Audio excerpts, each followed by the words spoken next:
This week on Archery 101, we're in our 6th episode, and pretty much the final episode, of how to market your archery event.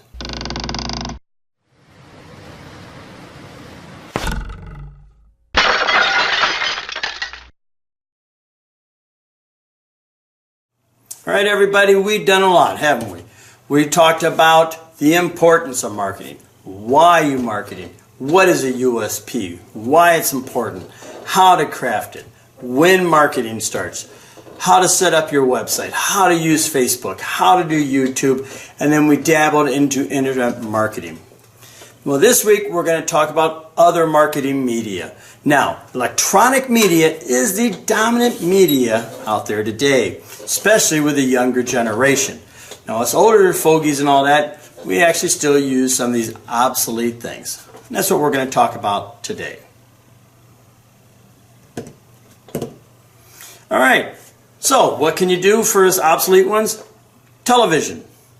Television is dying, but it still works to a degree. Now, unless you're wealthy as a club, you can pay for advertising time, but you can still get on it. Local cable access, the access channel and things like that. You can get on there. Now, what do you got to do to get on there? They're real simple. You just contact your cable company, and they'll tell you what they got to do. Now, some of them, 3x5 card, just listen to all the information, and they'll put it up on the screen. You've probably seen those events. But what you can also do is some of them, they're pretty, they're looking for content. They're always looking for stuff to put on the access channel. So what you can do is you can make a video. And you can either invite somebody from the local, like a lot of the local cable ones have a local news. You can invite them to come out and teach them how to do it and let them do it ahead of time. Don't do it the same day. Do it ahead of time so they can report about it beforehand. You can also make that video and put it after the event on the access channel. Now you gotta watch it because in today's world they're sensitive about things that can be construed as violent. So you gotta market it properly and think about doing that. All right. So you can get the local television crew, if you can get them out there, that's going to be some awesome exposure you can get. Your little local access of community events, there's another one. And then after the event, right, you can show it on there on the local access. And a lot of them will play it for you. Now, some might give you a hard time, but you got to establish that relationship. Now, the same thing holds true for radio. And invite the local DJs or something out there. Now, do things like that. If you know somebody that knows them or something like that, work those connections. And they do the same thing. A lot of them have community events. If you are a nonprofit, almost every time they'll take your event. Right? You can do things like that. Get them all involved. Remember, local television, radio, and newspapers, they're looking for content. They're always looking for content. And you are definitely content worthy, and you're something they don't normally have, so they might be very interested in helping you. All right, so you got your TV, your radio, get them out there. If you can get the personality, get them out there. Now, I wouldn't suggest, unless you got a big event, having the local radio station do a remote broadcast, because that costs some money.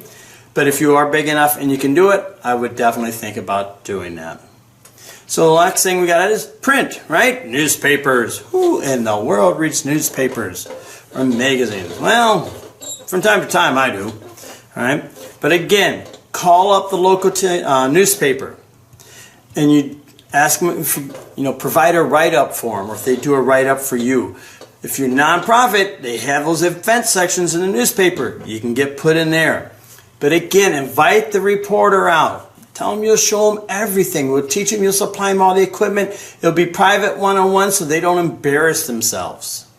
Right? And then maybe they'll write it up the week before, the day before. If it's a weekend shoot, they got their weekend things on Thursday or Friday. You can get in that way. Now, you can't do it every shoot, but you could probably do it maybe once a year. But again, man, just getting that newspaper exposure can really help you in your event big time. All right? Remember, events and getting people out there. That's the two things we want to focus on. Now, the others are totally subjective. Flyers, right? I personally cannot stand flyers. If you have a business I own my own business. And I can't tell you how many people wanted to put their flyer in my window. And by the end of a week, you couldn't even see in my windows. What's the purpose of me having windows if it isn't for people to come see what I'm doing inside? But I know a lot of businesses that do it. All right, so what if you want, I would try to target ones that might have things in common with you. Some have bulletin boards. Just go up and stick it on the bulletin boards. It is totally free. It's not going to cost you any money except for the print, which doesn't cost much anyways. If you're going to do a flyer, you got to make it look professional. And remember the guidelines that we put up earlier. We don't put in a bunch of garbage. Don't make it full of words. It's got to be something that grabs their eye, basic information, and sends them to your website. We got to work on streamlining it. Now, signage. This is a great one. You should have a sign at your club. If you can put it down on the road, it should go out weeks before if they'll let you. I know local registrations won't. But if you can get a big sign and put it out a week or two, maybe a month out, that really helps. Letting people know that you're going to have this awesome shoot. Again, minimal wording, lots of visuals, driving them to the website for more information. Don't put your phone numbers. Website. Now, there's this thing called snipe signs. Right? You know them, those little stupid, annoying political signs. Depending on your area, some are legal, some are not illegal. Right? So, if you can get them, they're really cheap. Again, very little wording. Right? 3D archery shoot. Don't put a date on it. Right? Because then you can't use the sign again. Leave a space for the date, and you can put that on with paper, and then put your website. Drive them to your website. If you put a date on it, you can only use those snipe signs once. And being cheap like me, you want to reuse them. So all you do is leave that space, put on a piece of paper. The more words you put on it, the harder it is. When you drive down the road and you see them, and you can't read them, what makes you think everybody else can? Few words, simple, succinct, and to the point. All right. Now we're going to come to some other ones that's going to require some time. Booths, local fairs, things like that. The Boy Scouts, the Girl Scouts. If you can have a booth somewhere promoting your club or what you do, that is awesome. Because you get to talk to that person face to face. You can build that rapport with them. I'm telling you, it's the way to go. Some are going to charge you money, others won't. And you got to be able to do something. Don't just have a booth with information. You got to have them do something. Spin a prize wheel. Maybe shoot a bow. Behind this, you've seen my little green. That's an actual arrow block. Build a thing like that, teaching the kids how to do it. Make it fun. Make it interactive, and you can bring people in. One thing you can do at the booth is you can raffle off a membership or maybe a shoot. And what do you raffle it off for? In exchange for information. Now you can add them to your email list, right? Those are some basic things you got to look at. Our whole purpose of this series was to get you to think about doing more than just holding the event.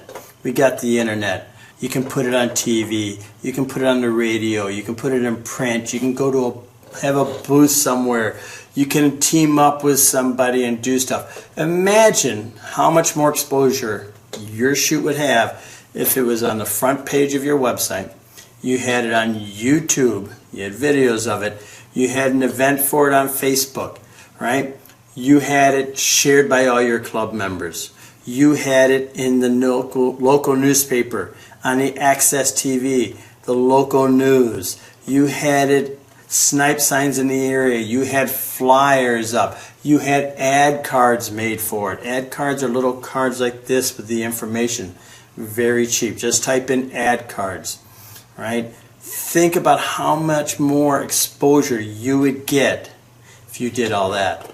And if you get more exposure, you're going to get more people. All right, boys and girls, marketing. Marketing 101. It's all about priming the pump, right? The elbow grease, getting out, spreading the word, working hard to get things done. All right, there's got a couple more videos. We're going to talk about some different aspects now. Later on, we're going to move off about a good 3D archery course. What makes up a good 3D archery course? Things that you should look for to do in your course and at your event. It's going to be down the road. I'm going to take a break from doing this. I'm going to go back doing some more studies and things like that for archery, testing different things.